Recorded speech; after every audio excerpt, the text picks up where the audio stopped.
Hello, welcome to Subjective Insights. Today I'm going to talk about love. See, it makes me feel a bit awkward just to say the word. Now, love, I believe, is a social construct. It's a kind of empty term that people project their desires upon. So for some, they want security, they want to be protected, they want to be looked after, and that's a very common desire of many people. So, and that's a very common, like, core desire, you know, pinnacle desire for many people. Therefore, love has attached to it a kind of association with care. Also, the first example any of us receive of love, in terms of affection, and that is from our parents, and their main role is care providers. And then there's romantic love, right? Now, because love it doesn't exist as like a thing out there that I can point to and describe and you can check. It's like, love isn't like this lamppost, you know?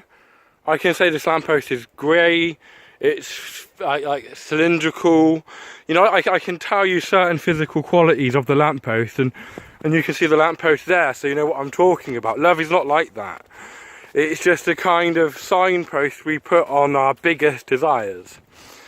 So the romantic love kind of thing, it is of course where two people are looking for people to care for them when they're older, but it also is a cure for loneliness. The form of love that I find most desirable, the idea of love that I have in my head, is kind of like where two people applaud each other just for being them.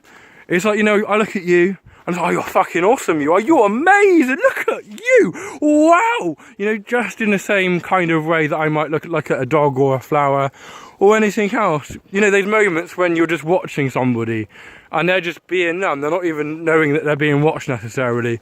And then you get that nice welling warmth in the heart, like, oh, them, I love them, that kind of thing.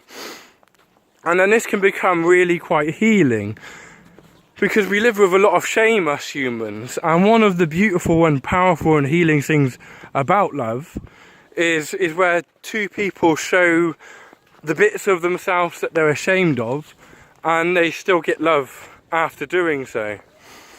I mean, the attraction of oral sex, according to some psychoanalysts, is in this very revelation of shame and acceptance of what it is they're ashamed of.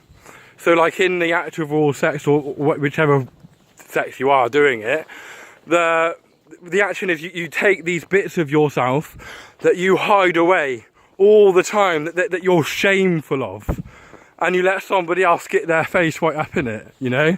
And that person taking their face and putting their face there is taking their most kind of, the bit of themselves that sees, that smells, that tastes, you know? And you're worried that you're not going to be tasty, that you're going to be smelly, and you're going to look ugly, and you're letting them put the analyzer right up into it. And not only that, in the relationship of love, the person doing that to you, they are also the object of your admiration. You admire this person. You think they're bloody awesome, right? If there's anybody's approbation that you want, it's this person's. And so when this person gets up in all your shameful grottiness, and they're like, I love it.